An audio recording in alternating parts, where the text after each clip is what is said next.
Thank you for welcoming me onto your screens or onto your headphones. I'm Eddie, and this is not a job interview.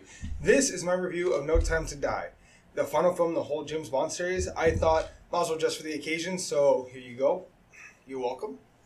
So, not with a whimper, but with a bang. No Time to Die is the grand finale of Daniel Craig's version of James Bond or 007.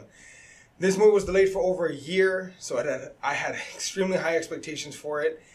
And damned if they weren't met and exceeded. I love this movie. So let's talk about the cast real quick. This is an extended cast just because we're going to be talking about characters that appeared in a few of the previous entries. But let's talk about this real quick. Daniel Craig as James Bond. You know how I feel about him? I love him. Now, Rami Malek plays Safin? Staffin. I'm sorry, I've been butchering pronunciations throughout all the James Bond movies, but he plays, let's just call him Staffin, right? I believe he's an original James Bond villain. Creepy as fuck James Bond villain. Rami Malek is incredible in the role. He adds a layer of psychoticness. He's almost like Bond's other half though, because he's like, what if...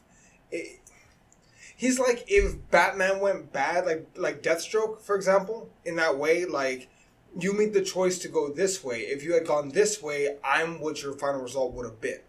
Because they both experienced hard tragedies and losing their families.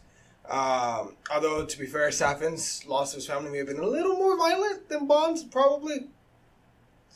Well, anyway, Rami Malek is incredible in the role. Now, Leah Sedux.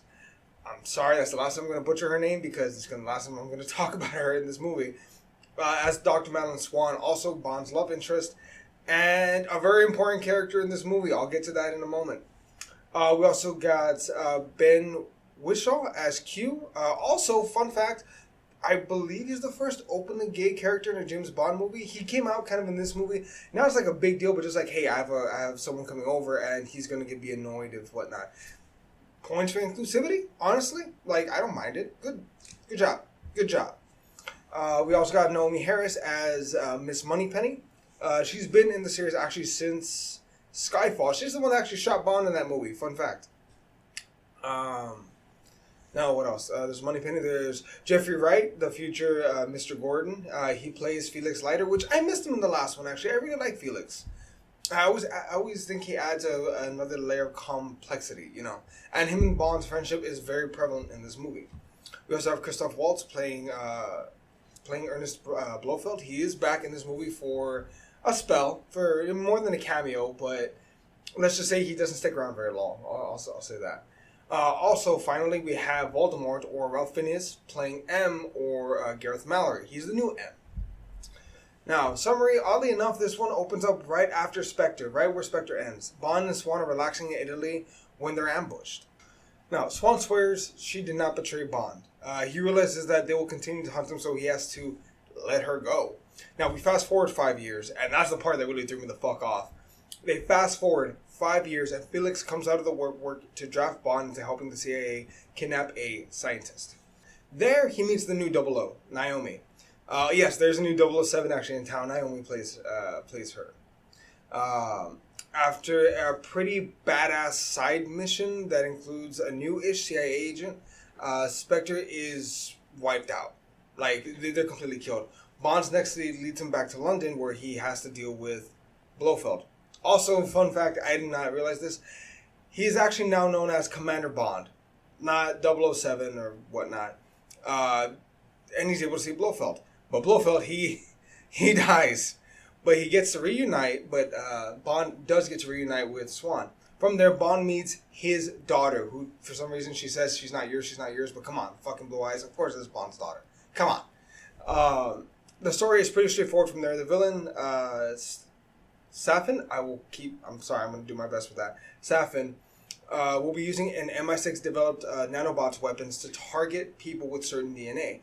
They can wipe out people with certain ethnicities. They can wipe out families, whole bloodlines. They just need one piece of your DNA that can be mapped out. So the third act is probably high stakes, with Bond trying to save Swan and his daughter. Also, maybe the world, possibly, if he can be bothered to do both.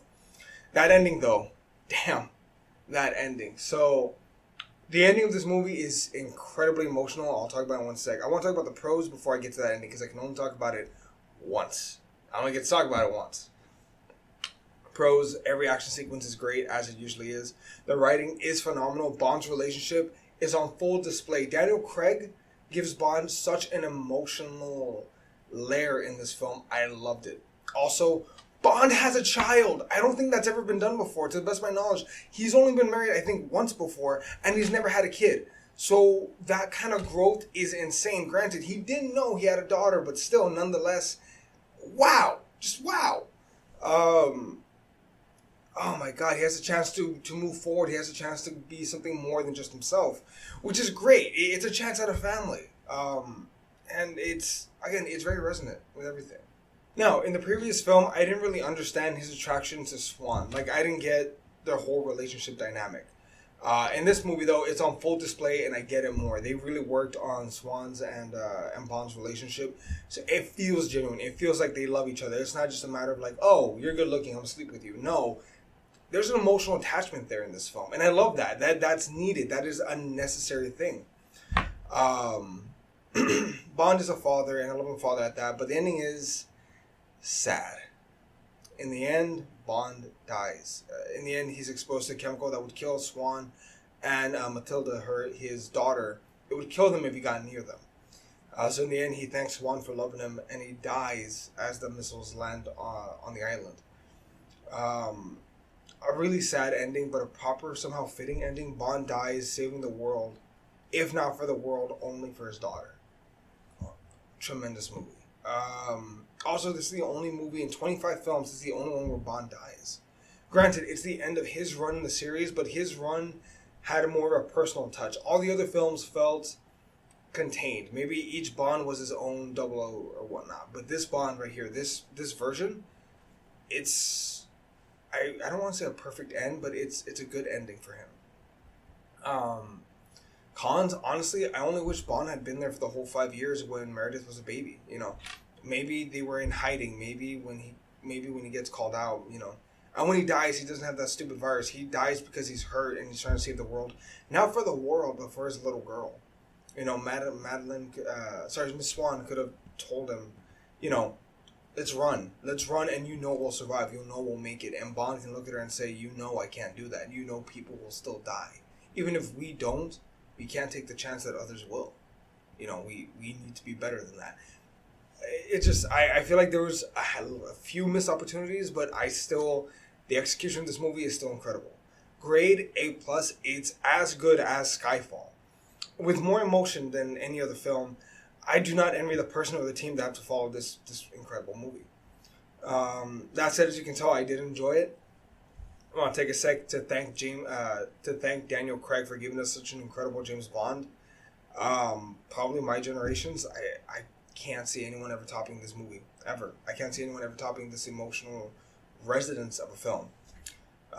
That said, I've been Eddie, and this was The Rollback. Please like and subscribe. This is the last movie. This is the last video review in the James Bond series. As you can tell, I'm a big Bond fan, so go and check those other ones out. Please and thank you. Also, check out our podcast through the links down below. I've been Eddie, and this was The Rollback.